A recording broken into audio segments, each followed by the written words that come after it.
মানুষকে কতটা ভালোবাসলে কৃষ্ণ প্রেমিক হওয়া যায়, এটা ভাগবত না পড়লে উপলব্ধি করা সম্ভব হবে। তাই সবার কাছে অনুরোধ থাকবে, আসনের মধ্যে লাল কালো কাপড় দিয়ে মুড়িয়ে গীতা বা ভাগবত রেখে দেওয়ার জন্য নয়, পড়তে হবে। অনেক সময় আমরা বলি অর্থ বুঝি না, কঠিন সংস্কৃত শব্দ মানে বুঝি না, কি করে পড়ব? চৈতন্য মহাপ্রভু গতকাল আপনারা জানেন দোল পূর্ণিমার উৎসব গেছে, হোলির উৎসব, রঙের উৎসব। আর এই উৎসবের প্রবর্তক হচ্ছেন চৈতন্য মহাপ্রভু। তার তিনটা নাম। প্রথম নাম নিমাই, দ্বিতীয় নাম গৌরাঙ্গ মহাপ্রভু, আর তৃতীয় নাম চৈতন্য, শ্রী চৈতন্য। তিনি এই দোল উৎসব প্রবর্তন করে গেছেন। আজ থেকে 549 বছর আগে সেই ধারাবাহিকতায় আমরা আবির দেই রাধা কৃষ্ণের চরণে, হোলি উৎসব পালন করি। হোলি বলা হয় কেন? হিরণ্যকশিপু প্রহ্লাদের বাবা, ভাগবত যারা পড়েন তারা জানবেন, প্রহ্লাদের বাবা। হিরণ্যকশিপুর এক বোন ছিল, তার নাম হোলিকা। হোলিকা সে বর প্রাপ্ত হয়েছিল, আগুনে পুড়ে তার কখনো মৃত্যু হবে না। তাই প্রহ্লাদকে মারার জন্য সে হরিনাম কীর্তন করে, হরির নাম স্মরণ করে হিরণ্যকশিপু তার বোনকে নির্দেশ দিল, তুমি তো আগুনে পুড়ে ছাই হবে না, ভস্ম হবে না, আগুন তোমাকে দগ্ধ করতে পারবে না। তুমি এক কাজ করো, প্রহ্লাদকে বুকে জড়িয়ে অগ্নিকুণ্ডে প্রবেশ করো, প্রহ্লাদ যাতে মরে যায়, তুমি বেঁচে যাবে, তোমাকে তো আগুনে স্পর্শ করবে না। কিন্তু যেখানে সত্য, যেখানে হরি, সেখানে তো অসত্যের জয় হতে পারে না। হোলিকা প্রহ্লাদকে বুকে জড়িয়ে অগ্নিকুণ্ডের মধ্যে প্রবেশ করলো। কিছুক্ষণ পর দেখা গেল অগ্নির লেলিহান ও শিখায় হোলিকা দগ্ধ হয়েছে। প্রহ্লাদ হাসতে হাসতে সেই অগ্নিকুণ্ড থেকে বেরিয়ে এলো। এই হোলিকার নাম অনুযায়ী এই উৎসবের নাম হোলি। ব্রজগোপী খেলে হোলি, খেলে আনন্দ নবঘন, শ্যাম সাথে ব্রজগোপী খেলে হোলি।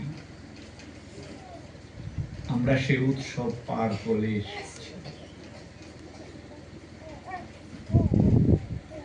আমার একটাই অনুরোধ থাকবে, আপনারা প্রতিনিয়ত গীতার চর্চা করবেন, ভাগবতের চর্চা করবেন।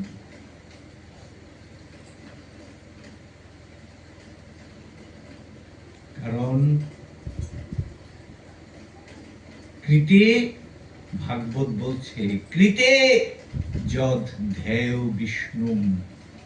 সত্যযুগ, কৃত মানে সত্য, সত্য যুগে মানুষ বিষ্ণুর ধ্যান করত।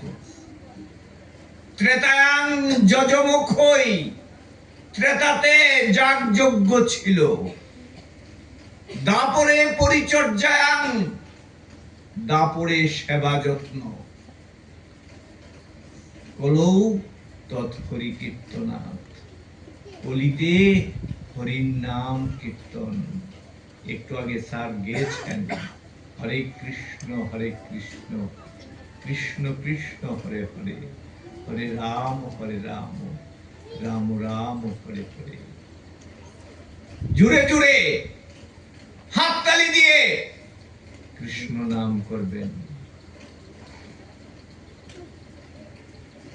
শিষ্য গুরুদেবকে জিজ্ঞেস করছে, গুরুদেব আপনি নির্দেশ দিয়েছেন হাততালি দিয়ে জুড়ে জুড়ে কৃষ্ণ নাম করতে হবে, হাততালি কেন, জুড়ে জুড়ে কেন?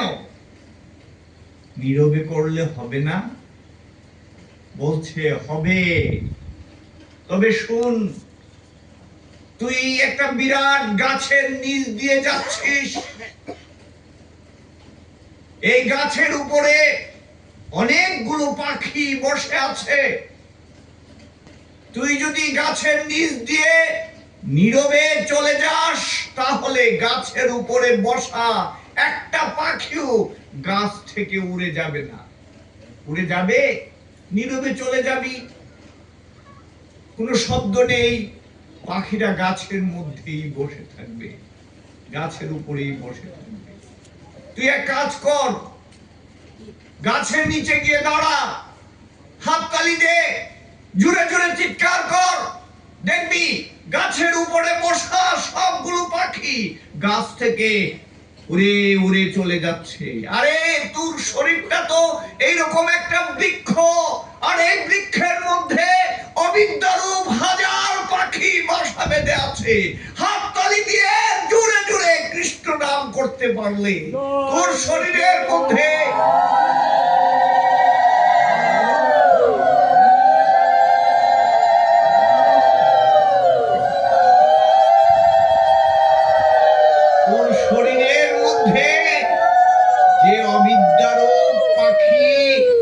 বাসা বেঁধে আছে, সেগুলো পালাবার পথ খুঁজে পাবে না।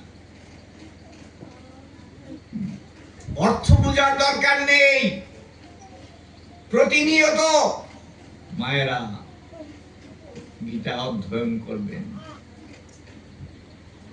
আর গীতার ছবিটা হৃদয়ের মধ্যে লালন করবেন। মহাপ্রভু শ্রী চৈতন্য, চৈতন্য শ্রী চৈতন্য, চৈতন্য নামের অর্থ আপনারা অনেকেই হয়তো জানেন, অনেকেই হয়তো জানেন না। চৈতন্য বানান লিখতে চয় ঐকার, চ চ থেকে হয় চিৎ ঘনাকার। কেন তিনি চৈতন্য? আমার চিত্তের ঘন অন্ধকার তিনি দূর করেন। চিৎ ঘনাকার, ঐকার, চয় ঐকার, ঐকার মানে ঈশ্বর, তিনি ঈশ্বর। তত্ত্ব নির্যাস, তার জীবন আমাদের চলার পথের পাথেয়। ন জফলা, চৈতন্য ন মানে নির্গুণ, অর্থাৎ তিনি গুণাতীত। আমরা যে তিনটা গুণের কথা গীতায় উল্লেখ পাই, সত্য, রজ এবং তম, শ্রীকৃষ্ণ অর্জুনকে বলছেন, শুনো অর্জুন, ঊর্ধ্বে গচ্ছন্তি সত্যস্থা, সত্য ঊর্ধ্বে উঠে ঊর্ধ্বমুখী করে, মধ্যে তিষ্ঠন্তি রজসা, রজগুণ মধ্যে অবস্থান করে, অধো গচ্ছন্তি তামসা, তমগুণ একেবারে নিম্নতম গহ্বরে নিয়ে যায়। এই 3 গুণের ঊর্ধ্বে ছিলেন শ্রী চৈতন্য মহাপ্রভু। তিনি দক্ষিণ ভারতে গেছেন। দক্ষিণ ভারতে গিয়ে দেখলেন এক বৃদ্ধ ব্রাহ্মণ দ্বিজ গীতা পাঠ করছে, আর তার 2 চোখ বেয়ে অশ্রু ঝরছে, চোখ দিয়ে জল পড়ছে, আর গীতা পাঠ করছেন। মহাপ্রভু তার কাছে গেলেন, গিয়ে তাকে জিজ্ঞেস করলেন। মহাপ্রভু পুছিলেন তারে, পুছিল মানে জিজ্ঞেস করলো, পুছিল তারে, শুনো মহাশয়, কি অর্থ জানি তোমার এই বুধ হয়? তুমি গীতা যে পড়ছো, গীতার কি অর্থ তোমার মনের মধ্যে জেগেছে, যার জন্য তোমার চোখ বেয়ে জল পড়ছে? বিপ্র বলে, ব্রাহ্মণ বলছে, শব্দার্থ না জানি, শব্দের অর্থ আমি জানি না, শুদ্ধ গীতা পড়ি, গুরু বাক্য মানি। গুরু নির্দেশ দিয়েছেন, শুদ্ধ হোক অশুদ্ধ হোক গীতা পড়তে হবে, তাই গীতা পড়ছি। শুদ্ধ গীতা পড়ি, গুরু বাক্য মানি। তবে একটা বিষয়,